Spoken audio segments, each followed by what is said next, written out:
नमस्कार, स्वागत है आपका हमारी इस खास पेशकश में। मैं हूं आपके साथ ललित। मध्य प्रदेश छत्तीसगढ़ में विधानसभा चुनाव के बाद अब बारी है लोकसभा चुनाव की और उसकी बयार अभी से बहने लगी है राजनीतिक गलियारों में। कांग्रेस बीजेपी दोनों ने ही चुनाव के लिए अपनी अपनी कमर कस ली है और अब हर सियासी मुद्दे का एक सिरा लोकसभा की जंग से जुड़ता हुआ दिखाई देगा। तो क्या रहा आज दिन भर सियासी गलियारों में खास, देखेंगे हमारी इस खास पेशकश 24 का चक्रव्यूह में।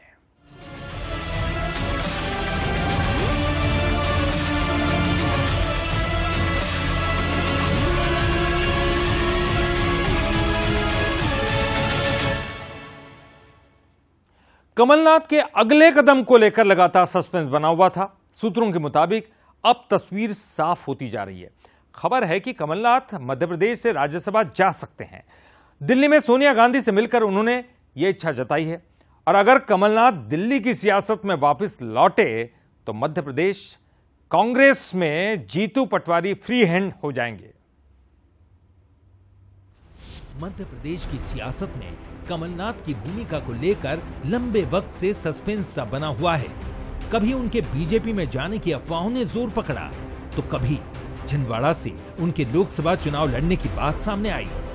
इन सब अटकलों पर विराम लगाते हुए कमलनाथ ने नकुलनाथ के छिंदवाड़ा से लोकसभा चुनाव लड़ने की बात कही तो बाकी अफवाहों की आग पर भी उन्होंने हर बार पानी डाला। अब खबर है कि कमलनाथ मध्य प्रदेश से राज्यसभा जा सकते हैं। पिछले दिनों कमलनाथ ने दिल्ली में सोनिया गांधी से मुलाकात की। राजनीतिक विश्लेषक इसको अपने नजरिए से देखते हैं।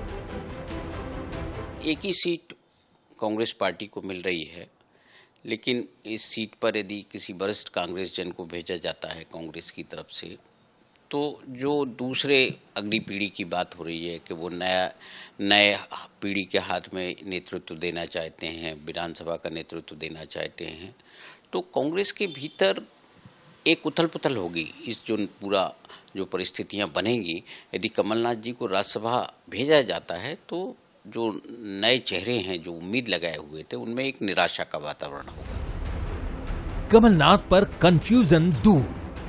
कमलनाथ हो सकते हैं राज्यसभा उम्मीदवार। 13 फरवरी को कांग्रेस विधायकों को डिनर पर बुलाया।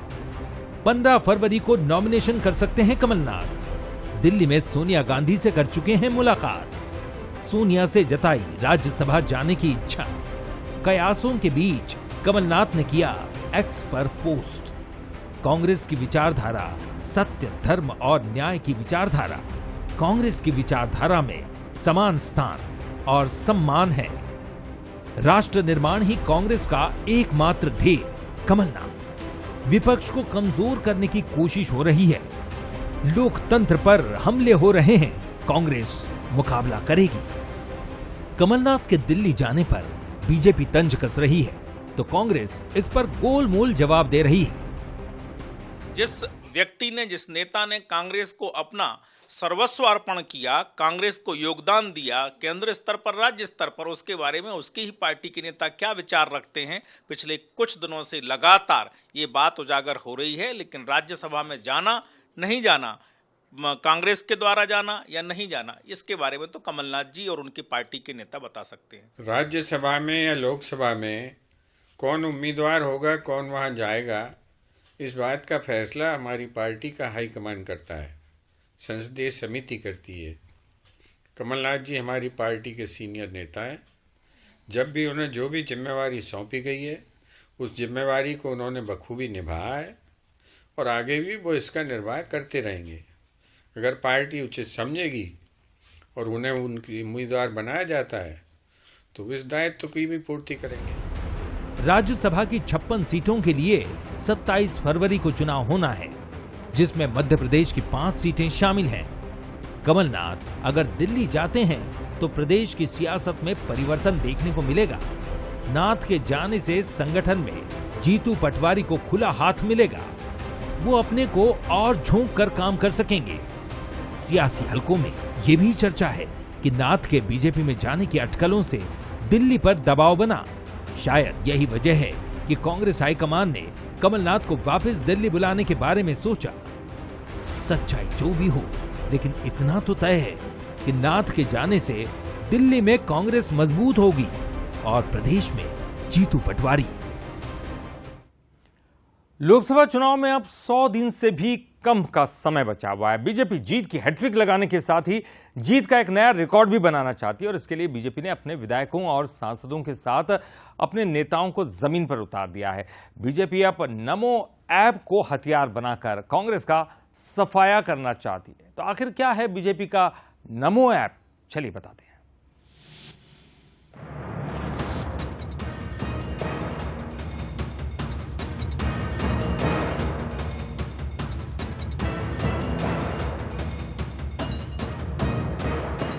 राम मंदिर की लहर और नरेंद्र मोदी के करिश्मे के साथ 24 में बीजेपी जीत की हैट्रिक लगाने की तैयारी में है।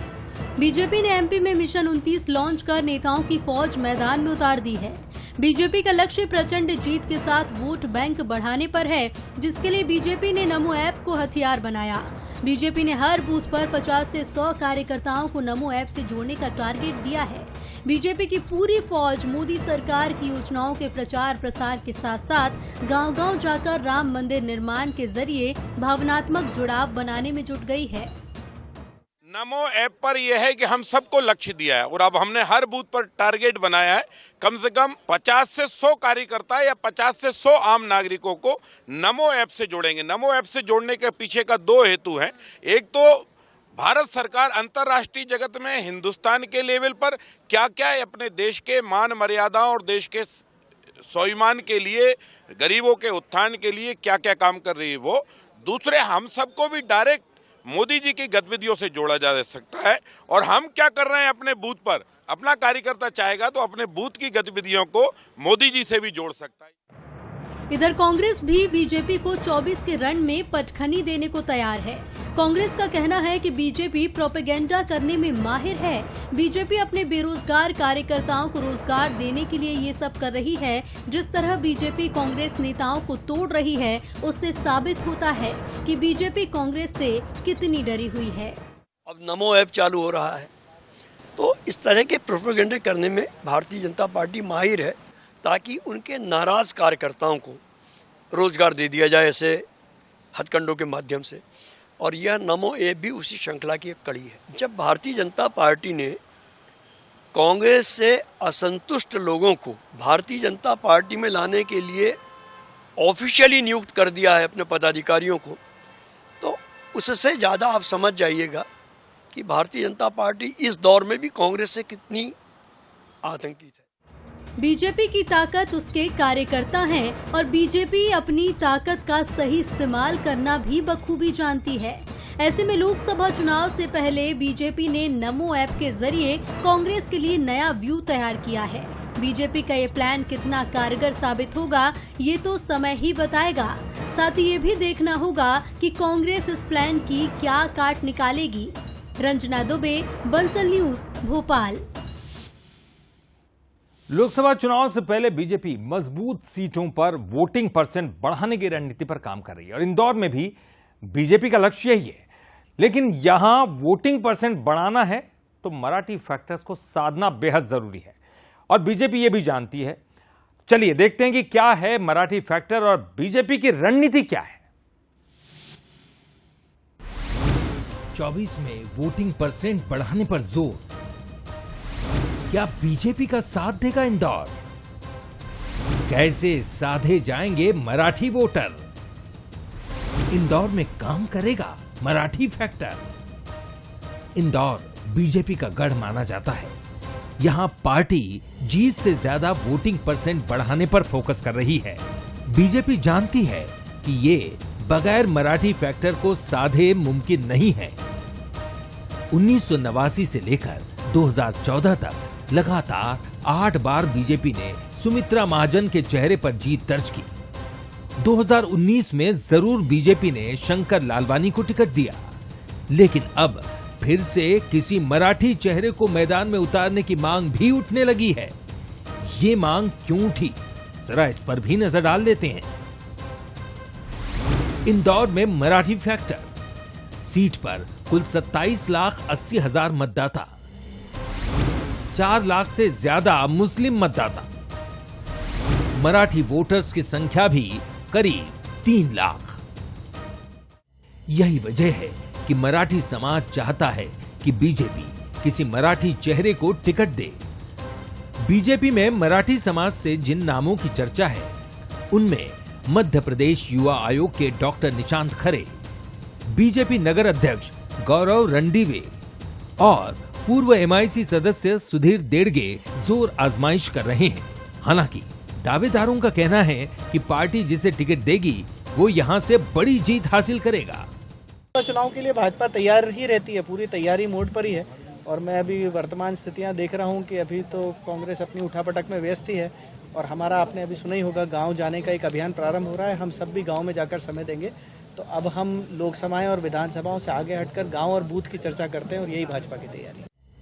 इधर विधानसभा चुनाव में हार के बाद कांग्रेस नए सिरे से तैयारी में जुटी है। दावा यही है कि बीजेपी किसी भी चेहरे को टिकट दे, कांग्रेस कड़ी टक्कर देगी। ये कांग्रेस में बहुत सक्षम नेता है जो चुनाव के लिए तैयार है। और आप ये समझिए एक तरह भ्रम का वातावरण फैलाया जा रहा है। कांग्रेस पास नेता नहीं है। कांग्रेस पास बहुत जमीनी नेता है जो बहुत ही मजबूत था भारतीय जनता पार्टी के सामने चुनाव में खड़े होंगे। ये भारतीय जनता भ्रम ये अपने दिमाग से निकाल दे।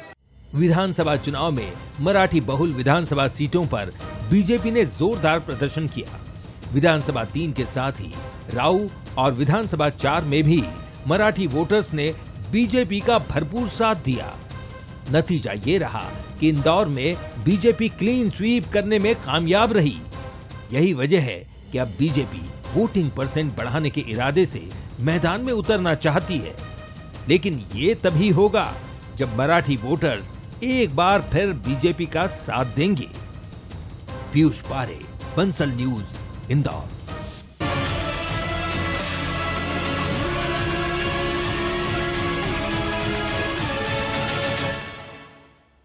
ब्रेक के बाद आपका एक बार फिर से स्वागत है। आप देख रहे हैं हमारी खास पेशकश 24 का चक्रव्यूह।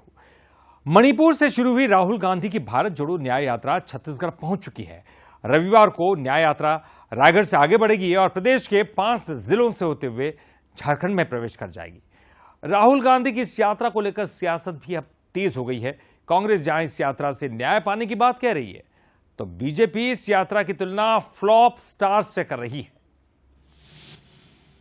नरेंद्र मोदी जी की जो जात है वो मोद घांची जात है गुजरात में। आपके प्रधानमंत्री ओबीसी जात के नहीं थे। कांग्रेस की भारत जोड़ो न्याय यात्रा छत्तीसगढ़ पहुंच चुकी है। रविवार से यात्रा रायगढ़ से आगे बढ़ेगी और प्रदेश के बलरामपुर तक जाएगी। राहुल गांधी ने 8 फरवरी को रायगढ़ में जनसभा को संबोधित किया। इस दौरान उन्होंने मंच से प्रधानमंत्री नरेंद्र मोदी की जाति पर एक बार फिर से सवाल खड़े किए थे। राहुल गांधी के बयान के बाद केंद्रीय गृह मंत्री अमित शाह ने सोशल साइट एक्स पर लिखा, मोदी जी की जाति पर राहुल गांधी का झूठा बयान शर्मनाक भी है और निंदनीय भी। ये देश के सभी ओबीसी का अपमान है। वहीं मुख्यमंत्री विष्णुदेव साय ने इसे रीट्वीट करते हुए लिखा कि जातिगत विद्वेष के कारण अब आदतन अपराधी की तरह व्यवहार करने लगे हैं राहुल गांधी। बीजेपी के वरिष्ठ विधायक अजय चंद्राकर ने राहुल गांधी को फ्लॉप स्टार बताया। उन्होंने कहा कि विपक्ष इस समय विधानसभा से लापता है। चंद्राकर ने कहा कि परिणाम बताएगा यात्रा से कांग्रेस को कितना लाभ होगा। परिणाम बताएगा तो यात्रा से क्या उम्मीदें हैं, और सदन से तो विपक्ष लापता है। वो तो फ्लॉप स्टार कुमार गौरव के पिक्चर देखने में लगे हैं। कांग्रेस की भारत जोड़ो न्याय यात्रा को लेकर बीजेपी हमलावर है, तो कांग्रेस ने भी पलटवार किया है। कांग्रेस का कहना है कि यात्रा से बीजेपी बौखला गई है। राहुल गांधी के सवालों का जवाब देने की हिम्मत बीजेपी के किसी भी नेता में नहीं है। कांग्रेस संचार विभाग के अध्यक्ष सुशील आनंद शुक्ला ने कहा कि राहुल गांधी जी जिस प्रकार से नरेंद्र मोदी सरकार के जन विरोधी नीतियों के खिलाफ आवाज उठा रही है, उसके कारण बीजेपी बहुत ज्यादा विचलित है। न्याय यात्रा को रोकने की कोशिश की गई, परेशान करने की कोशिश की गई। भारतीय जनता पार्टी का हर छोटा बड़ा नेता लगातार न्याय यात्रा के खिलाफ बोल रहा है।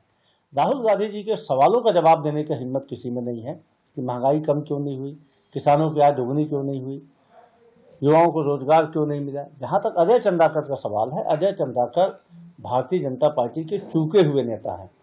तो डाल से चूका हुआ बंदर और राजनीति में चूके हुए नेता की बातों का बहुत ज्यादा गंभीरता से नहीं लिया जाना चाहिए। छत्तीसगढ़ में न्याय यात्रा के पहुंचने के साथ ही सियासत भी हाई है।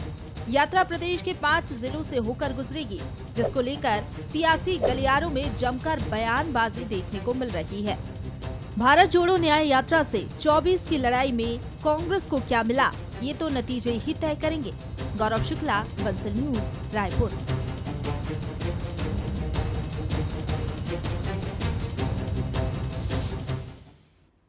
अयोध्या में भगवान श्री राम की प्राण प्रतिष्ठा के बाद से ही पूरा देश राममय है।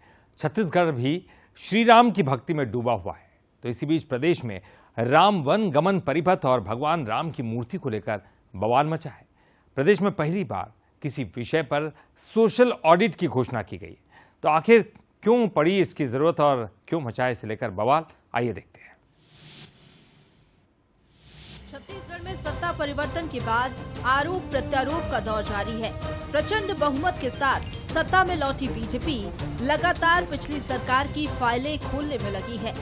बीजेपी विधायक अजय चंद्राकर ने सदन में राम वन गमन पथ प्रोजेक्ट का मामला उठाकर नया सियासी युद्ध छेड़ दिया। चंद्राकर ने छत्तीसगढ़िया माइथोलॉजिकल हिस्ट्री से छेड़छाड़ के साथ कांग्रेस पर भगवान राम के नाम पर पैसे खाने का आरोप भी लगाया। इसकी सोशल ऑडिट जनता के सामने होनी चाहिए, क्योंकि किसी को राम वन गमन पथ के नाम से, भगवान के नाम से पैसा खाने का हक नहीं है। ये छत्तीसगढ़ की इतिहास और संस्कृति के नाम पर पैसा खाने का जो उपक्रम है, पहली बार कांग्रेस सरकार ने किया और इसलिए उसको जनता के सामने सोशल ऑडिट होनी चाहिए। जनता को सही तथ्य जानने का अधिकार है। अजय चंद्राकर लगातार सदन में कांग्रेस पर हमला बोल रहे हैं। चंद्राकर के आरोप के बाद संस्कृति और पर्यटन मंत्री ब्रजमोहन अग्रवाल ने इस मामले में अजय चंद्राकर की अध्यक्षता में सोशल ऑडिट कमेटी का गठन करने और सोशल ऑडिट कराने की घोषणा की। तो कांग्रेस ने भी पलटवार में देरी नहीं की। कांग्रेस का कहना है कि सरकार को सोशल ऑडिट नहीं, जनमत संग्रह करवाना चाहिए। भूपेश बघेल सरकार की मूर्तियां लगवाने से बीजेपी खींची हुई है। भारतीय जनता पार्टी ने न राम वन गमन पथ को संरक्षित संवर्धित करने का काम किया, न माता कौशल्या मंदिर को संरक्षित संवर्धित करने का काम किया। पूरे देश भर में भूपेश बघेल जी के इस प्रयास की सराहना हुई थी। अब सरकार में आने के बाद भारतीय जनता पार्टी के लोग अपनी खींच निकालने के उद्देश्य से ये कर रहे हैं। राम वन गमन परिपथ कांग्रेस सरकार का ड्रीम प्रोजेक्ट था, लेकिन चंपारण, चंदखुरी और राजिम जैसे स्थानों को लेकर सवाल भी उठे। अब सत्ता और समय दोनों बदल चुके हैं। ऐसे में अब न सिर्फ प्रोजेक्ट में भ्रष्टाचार के आरोप लग रहे हैं, बल्कि चंदखुरी में लगी भगवान श्री राम की प्रतिमा भी बदलने की तैयारी है। ये तो सभी जानते हैं कि देश में राम नाम सियासत का केंद्र रहा है, लेकिन छत्तीसगढ़ में लोकसभा चुनाव से पहले भांचा राम को लेकर सियासी युद्ध छिड़ा है। अब देखना होगा कि राम वन गमन पथ पर शुरू हुई ये जंग 24 के रण में क्या रंग लाएगी। गौरव शुक्ला, बंसल न्यूज, रायपुर। तो हमारी खास पेशकश 24 का चक्रव्यूह में फिलहाल के लिए इतना ही। बंसल न्यूज पर खबरों का सिलसिला लगातार जारी है।